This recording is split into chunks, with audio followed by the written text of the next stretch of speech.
अगं उठ की, पूजा झोपली आहे ना. तेव्हा सीताबाई म्हणाल्या, अगं बाई, काय चावट माणूस आहे का? अहो, आता आपली पोर मोठी झाली आहे, आता असे काम आपल्याला शोभा देत नाही. अगं तुला त्यासाठी जागे नाही केले. तर सीताबाई म्हणतात. तेव्हा धर्मराव म्हणतात, अगं तू आज पाहिले ना, पूजाने स्वयंपाक व घरदार किती योग्य पद्धतीने आवरले होते. म्हणून माझ्या मनात एक विचार आला आहे की तिचे लग्न आता लवकरात लवकर करून टाकावा. तेव्हा सीताबाई म्हणतात, हो करू ना, पण तिची 10वी तर पूर्ण होऊ द्या, मग पाहू एखादे चांगले स्थळ. इतके बोलून ते झोपी जातात. पूजा एक मेहनती मुलगी होती, त्यामुळे सकाळी लवकर उठून अंगण झाडणे, आंघोळ करून देवाची पूजा अर्चना करून मग ती आपल्या आईबाबांना उठवत असे. आईबाबांसाठी आंघोळीला पाणी गरम करून देणे, चहा पाणी करणे, मग शाळेत जाणे, हे पूजाचे नित्य नियमाचे वेळापत्रक होऊन गेले होते. असे करता करता पूजाची परीक्षा झाली. परीक्षेनंतर उन्हाळी सुट्ट्या लागल्या. शेतात काही काम जास्त नव्हते. हे पाहून सीताबाई व पूजा मामाच्या गावाची वाट धरतात. मामाच्या गावी पोहोचल्यावर सदाशिवराव पाटील बस स्टँडवर उभेच असतात आपल्या बहिणीला घरी नेण्यासाठी. सदाशिवराव, सीताबाई व पूजा बोलत चालत घरी निघून जातात. घरी पोहोचल्यावर सखूबाई म्हणजे सदाशिवरावांच्या पत्नी यांनी सीताबाईंना पाणी दिले. सदाशिवरावांना एक मुलगा व एक मुलगी असते. मुलगा अभय व मुलगी सोनी. सोनी ही पूजाच्या वयाची तर होतीच होती, पण दोघी जीवापाठच्या मैत्रिणी पण होती. उन्हाळी सुट्टीत दोघींची भेट होतच असायची. पूजा व सोनी जास्त करून लपाछपी खेळत असे. एके दिवशी अभय सोनीला म्हणाला, अगं सोनी, तुझी मैत्रीण थोडी वेडी आहे ना? तेव्हा पूजा म्हणते, अरे नपच्या, तिला काय सांगतो, मी तर तुझ्या समोरच बसले आहे ना, मला सांग की मी वेडी आहे की शहाणी? पूजाला हे चांगले माहित होते की अभय मला खूप मान देतो, पण थोडा वेडापणा करतो. उन्हाळी सुट्ट्या कशा संपून गेल्या हेच पूजाला व सोनीला कळाले नाही. सीताबाई व सदाशिव पाटील हे दोघं जीवाभावाचे लाडके बहीण भाऊ. त्यामुळे सदाशिव पाटील बोलतात, अक्का, 4-5 दिवसांनी पण तू निघून जाशील, तेव्हा हे घर किती मोकमोकळे वाटेल ग. भावा बहिणीचे एकमेकांवरील प्रेम बघून सखूबाईंना फार आनंद वाटतो व सखूबाई मनात म्हणतात, या जगात लग्नानंतर भाऊ बहीण एकमेकांकडे पाहत नाही आणि यांचे प्रेम तर अजून पण जिवंत आहे. यालाच म्हणतात खरे भाऊ बहीण. सदाशिव पाटलांना आपल्या बहिणीसाठी काहीतरी मोठे करण्याची इच्छा मनात आली होती, पण नेमकी काय करावे हे त्यांना सुचत नव्हते. म्हणून त्यांनी सकूचा म्हणजेच त्यांच्या पत्नीचा सल्ला घेण्याचा निर्णय घेतला. सकू दिसण्यास खूप साधी भोळी होती, पण तिचा चेहरा वेगळा व तिचे गुण चेहऱ्यापेक्षा 10 पटीने वेगळेच होते. सकू कोणताही निर्णय घेण्या अगोदर 10 वेळा विचार करेल, मगच ती काहीतरी बोलेल. अशा प्रकारची ती सकूबाई होती. दुपारची वेळ होती. सदाशिव पाटील बैलांना चारा टाकून वसरीच्या आत आले व म्हणाले, सोने, अगं सोने, पाणी आण ग. पण सोनी न येता सकूबाई आल्या. सकूला पाहून सदाशिव पाटील बोलले, काय ग सोनी, कुठे गेली की तुला पाणी आणावे लागले? तेव्हा सकूबाई अगदी प्रेमात समजवतात, अहो, पूजा व सोनी आपल्या गावाच्या मंदिरात गेले आहे. सोनी मला म्हणाली होती की आत्या एकदा गेली की उन्हाळी सुट्ट्यातच येते व माझी मैत्रीण पण, म्हणून सोनी पूजाला घेऊन मंदिरात गेली आहे. ही पूर्ण बातमी समजल्यावर सदाशिव पाटलांचा ताव थोडासा कमी झाला व ते नंतर म्हणाले, बरोबर, ठीक आहे. सायंकाळी सीताबाई, सकूबाई व सदाशिव पाटील लेकीच्या लग्नाबद्दल बोलत असतात. सदाशिव पाटील बोलतात, अक्का, सोनीला आता बघण्यास तर खूप मुलं येऊन राहिले, पण त्या पोरीला एकही पटेना. कधी कधी मनात हा पण विचार येतो की या पोरीच्या मनात कोणी बसलेला तर नाही ना? तेव्हा सीताबाई म्हणतात, अरे आता कलियुग चालू झाला आहे.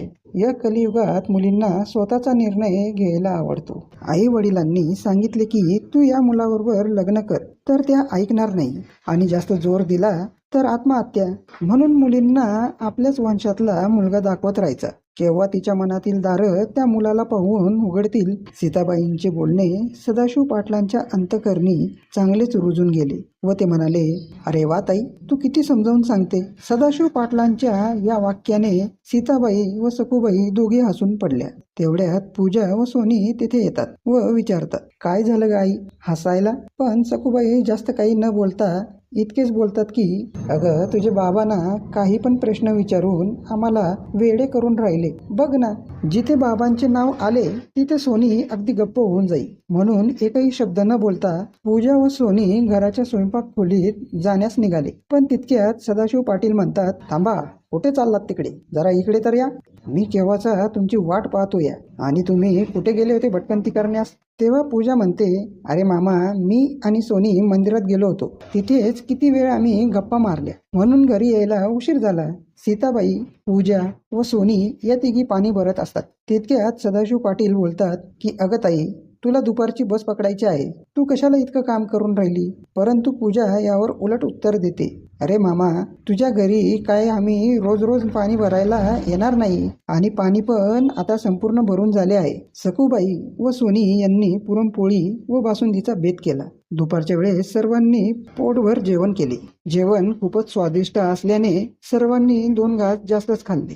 जेवण झाल्या झाल्या सीताबाईंनी निरोप घेण्याचे ठरवले. पण सदाशिव पाटलांनी पहिलेच सीताला म्हणजेच त्यांच्या बहिणीला सांगितले की ताई, जेवण झाल्या झाल्या प्रवास नको करू, पोटातील अन्न उमदळेल. त्यामुळे सीताबाई थोड्या आरामासाठी निवांत झोपी गेल्या. दुपारच्या वेळेस उन्हाचा तडका बहिणीला लागू नये म्हणून सायंकाळची बस केव्हा किती वाजता निघेल याची संपूर्ण माहिती सदाशिव पाटलांनी पहिलेच काढून आणली. कालांतराने सीताबाईंचा डोळा उघडला तर त्या पाहतात तर काय, वाजले किती. तेव्हा सदाशिव पाटील सीताला सांगतात, अगं तू इतका विचार का करतेस? आता फक्त 4 वाजले आहे आणि तुझी गाडी 4:30ला आहे.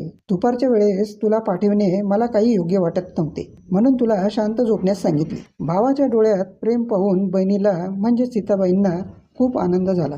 थोड्या वेळाने सीताबाईंनी व पूजाने हात पाय तोंड धुतले. तेवढ्यात इकडे सखूबाईंनी चांगला स्पेशल चहा बनविला. हात पाय तोंड धुवून झाल्यावर दोघी मायलेकींनी चहा घेतला व निरोप घेऊन घरचा रस्ता धरला. घरी पोचल्यावर धर्मराव म्हणतात, या आले का लाडू पेढे खाऊन? तेव्हा सीताबाई म्हणतात की हो, तेव्हाच मला वाटले होते की एकतर तुम्ही बारीक झाले किंवा मी जाड झाले. आता मला कळाले की खरंच माझ्या भावाकडील लाडू पेढे खाऊन मी जाड झाले आणि तुम्ही.